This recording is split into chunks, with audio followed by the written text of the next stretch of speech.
connected to this capacity to be intimate with our experience, or you could say awareness is capacity to be intimate with experience, to be with experience, and to be totally accepting of experience, which are some of the qualities of the all distinguishing jnana of Amitabha.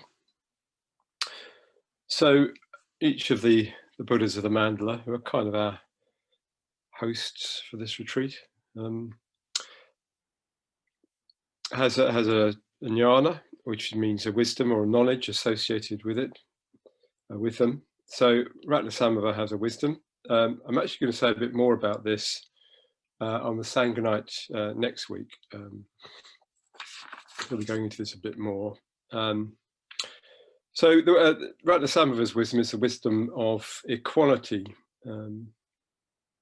So it sees all things equally, or it sees what's equal about all things. And it's, yes, and it's very connected with equanimity as well, that sense of even-mindedness. So it's often referred to as the sameness, the wisdom of sameness. So what is the same about everything? Well, one of the things you could say is same about everything, as all dharmas are supposedly this, is their emptiness aspect. So Ratnasambhava is connected with emptiness as well, that emptiness that we hear about in the Heart Sutra, that also the Bajra referred to a few times in his talks. So emptiness in this sense is not nihilism. So it's not the emptiness in the way that we normally think about it, as in nothing, which actually is only a thought, because that's the only way that you can conceive of nothing, is with a thought. You can't ever actually experience nothing. I mean, if you could experience nothing, that would mean there'd be nobody there to experience it. So you would have a non-experience. So it's not referring to this. So what it's referring to is the emptiness of the inherent, of all phenomena having any inherent nature to them. Or another way of saying that is any fixed nature to them. So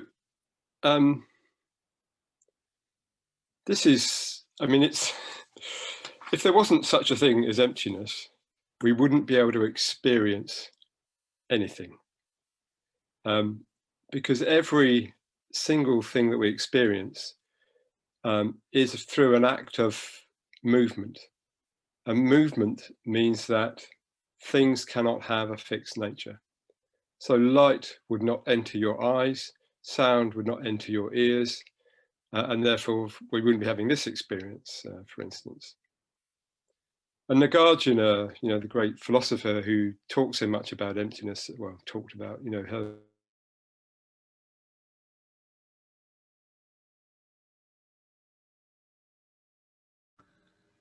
Sorry, Naravira, your sound has gone.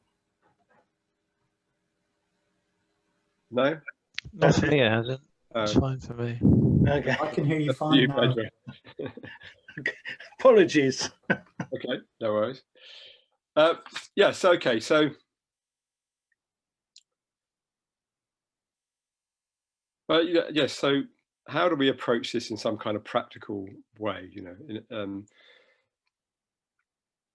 Well, we can, you know, we can go to it directly, we can study it, we can reflect on it, but also we can come to it in meditation. So this is what I'm going to do a little bit of tonight. I'm not going to guarantee that you're going to experience the fullness of emptiness, as it were. And of course, emptiness is full, because without, you know, emptiness is the space, if you like, in which everything manifests. So it's full of the manifest, and that manifest is no different to the emptiness. Anyway, I'm going to stray off into a philosophical discourse if we're not careful. So yeah, so how do we look at that in our experience? Well,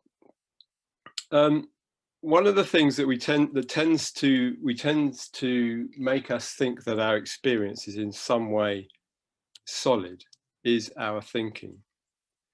So we take thinking a lot of the time very literally, and we spend a lot of time in our thinking mind, living in this mentally constructed world. And it's this mentally constructed world that we mistake for solidity.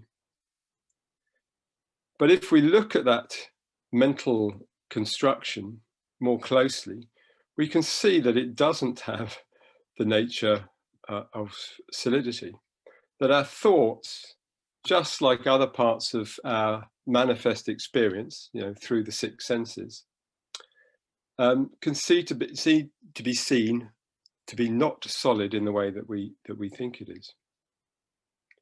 So this can be very liberating when we start to see that our thoughts, like other parts of our arising experience, like our sensate experience, like sounds, are just arising, as it were, in a space of awareness.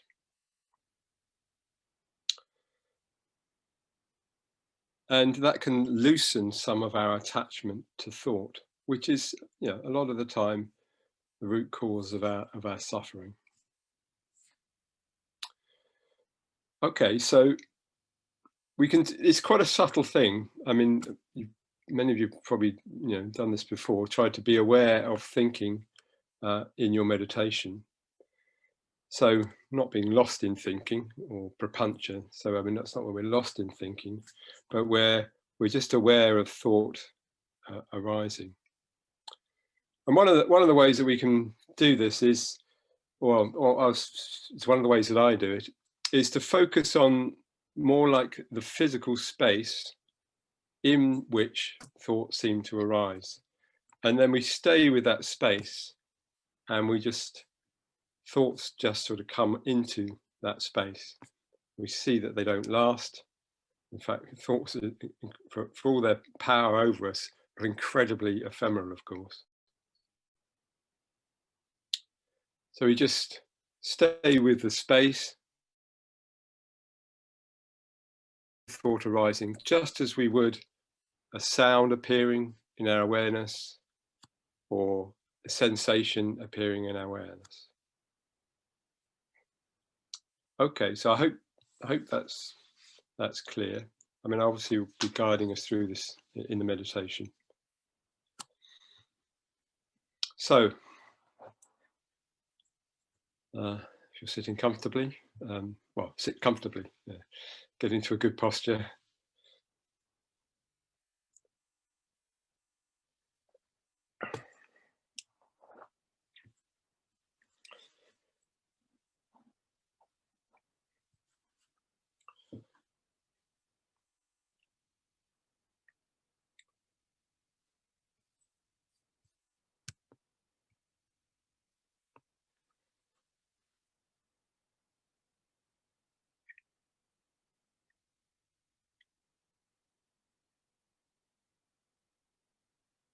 So we might go a little bit over time with this, so apologies, Taranita. Won't be too much.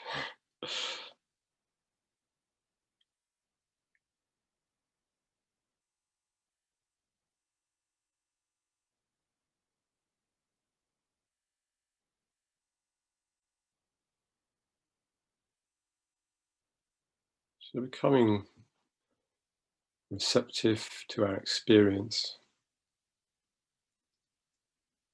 as it is manifesting at this moment.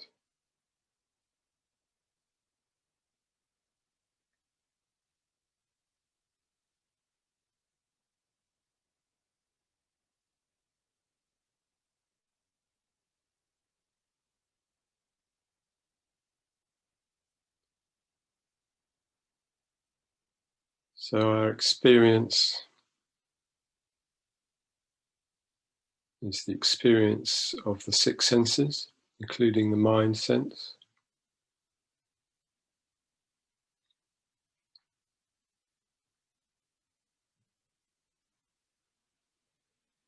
The tactile body sense, the auditory sense. But because most of us will have our eyes closed, probably not too much going on in the visual field. You can also become aware of the visual field with the eyes closed. So still something going on, blotches, colour on the eyelids. We won't be too much going on in the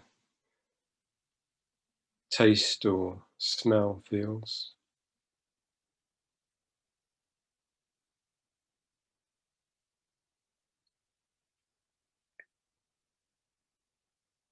Just taking a sensory experience in.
Also becoming aware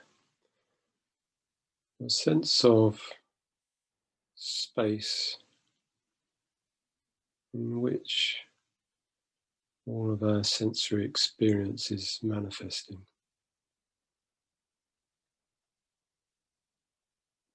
So this space of awareness includes the outside, or the seeming outside and the seeming inside.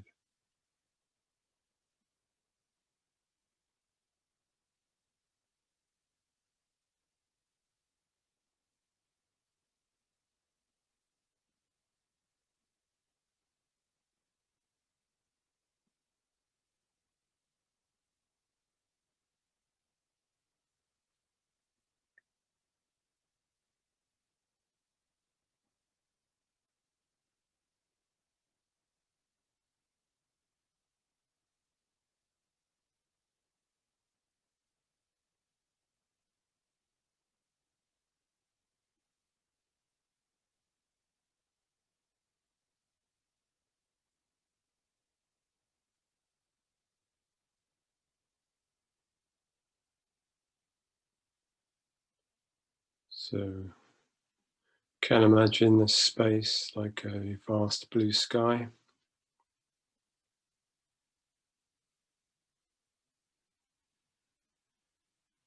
in which all of our experiences are rising and passing away like clouds in the sky.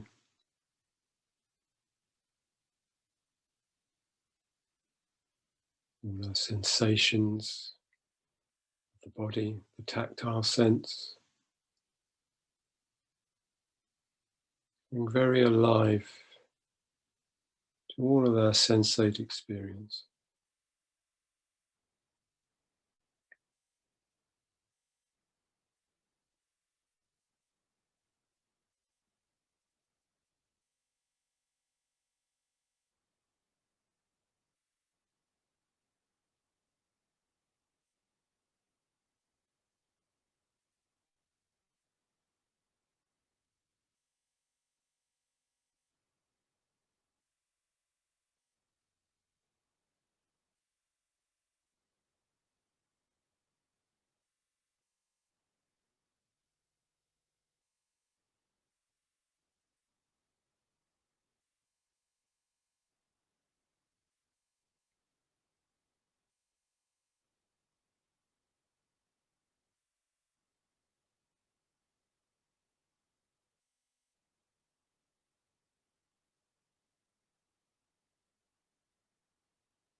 Particularly focus on the bodily sensations, as this helps to ground us.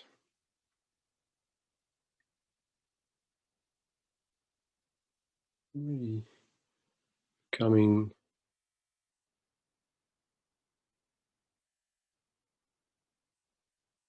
very aware of the tactile body.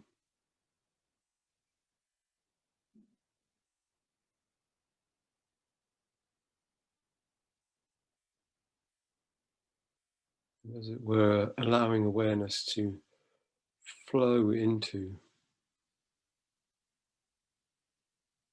the sensations of the body.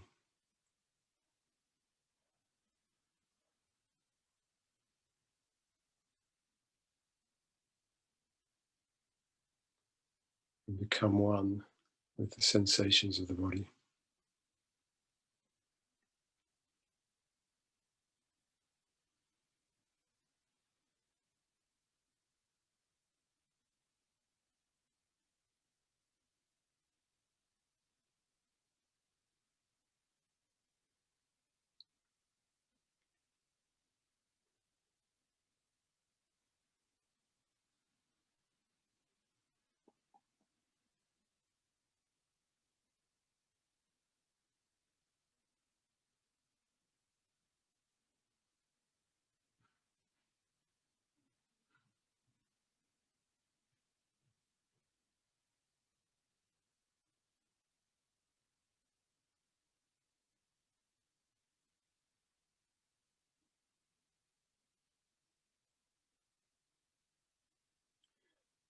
Noticing any sounds are in one's experience.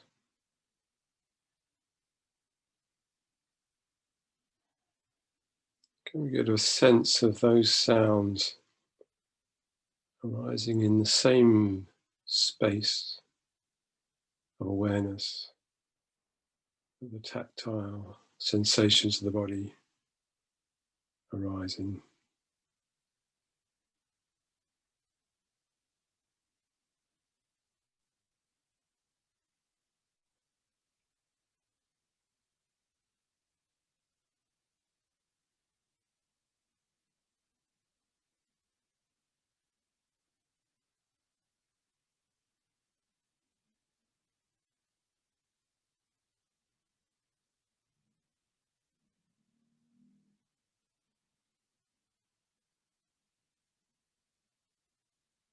And just sounds manifesting in space,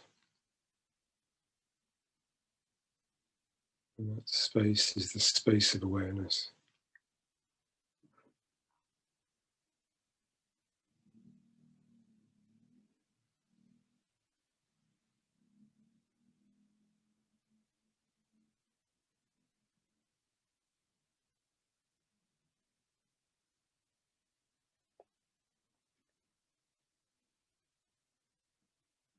So we're going to turn our attention now towards something else that manifests in that space of awareness, which is our thoughts.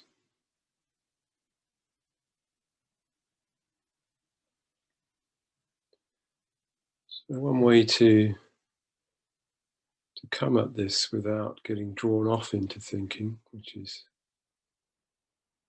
so common with us, to become aware in a physical, tactile way of the space where we normally think of thoughts manifesting.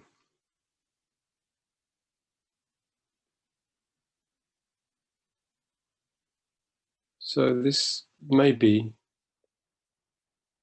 a physical space up around the head, and it may not.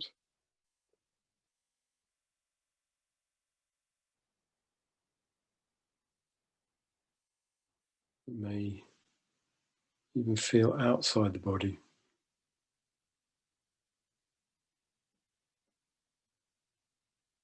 Or it may feel no particular place at all.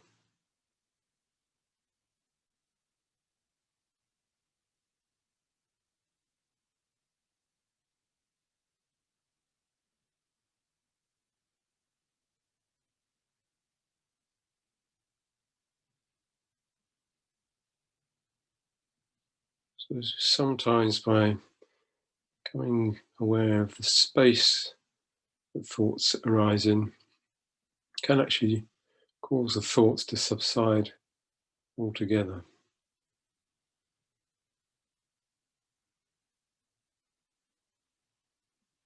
But don't worry, sooner or later one will come along.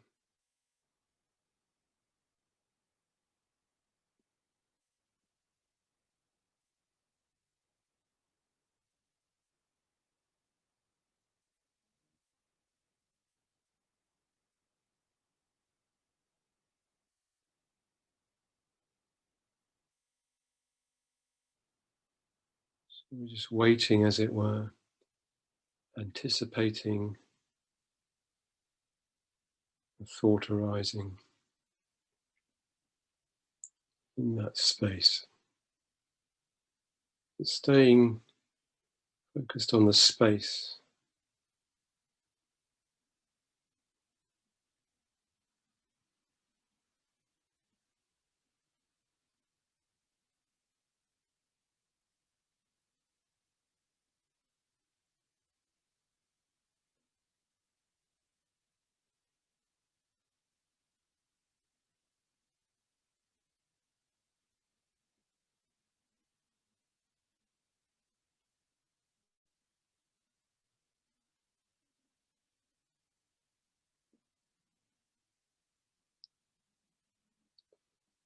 So once a thought has arisen,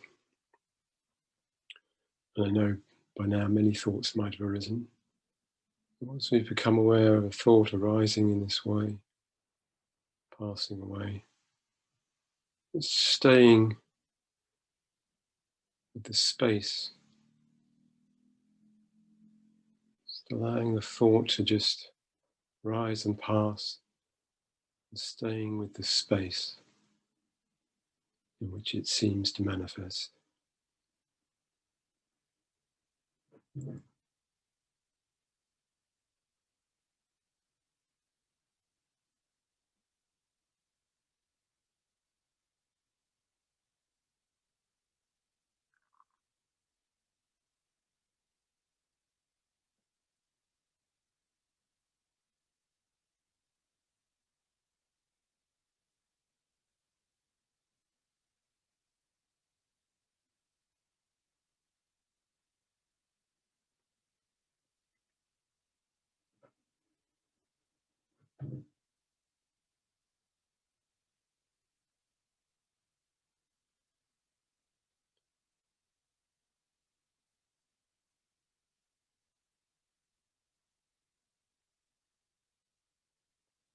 So don't worry if we're not getting this, doesn't matter, whatever effort we make in this direction will bear fruit.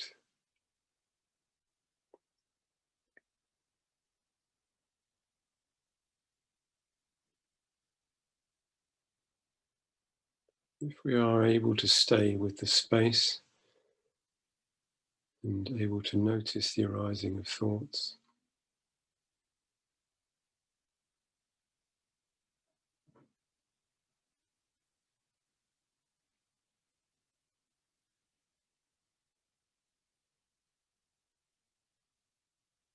we can also notice that we have no idea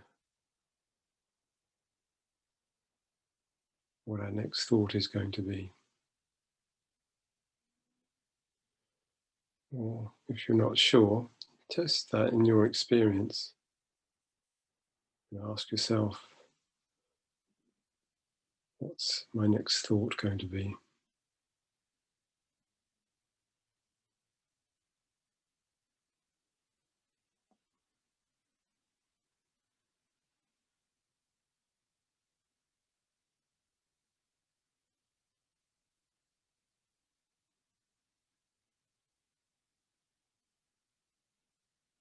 And seeing whether it's actually what you thought or something different.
And continuing to notice the space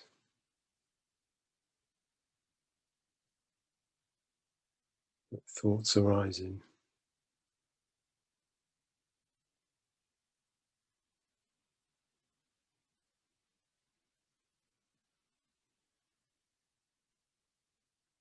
Also come at this in terms of time. So there's thought, and then there's silence.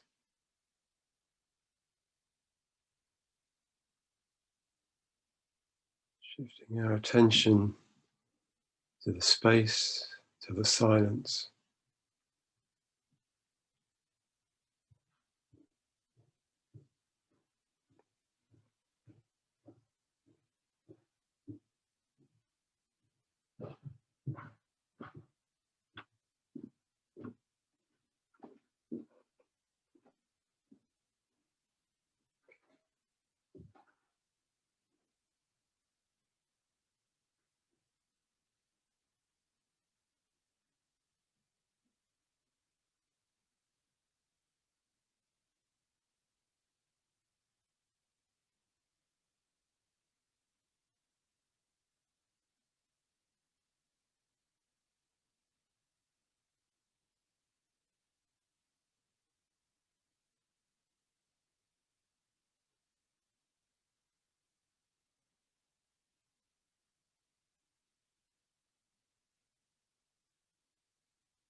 We'll also be able to notice whether the silence, the stillness, the space feels alive,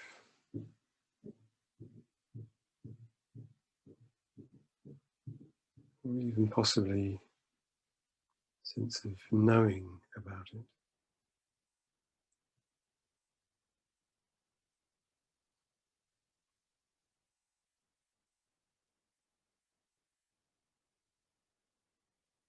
Not in the sense of knowing anything,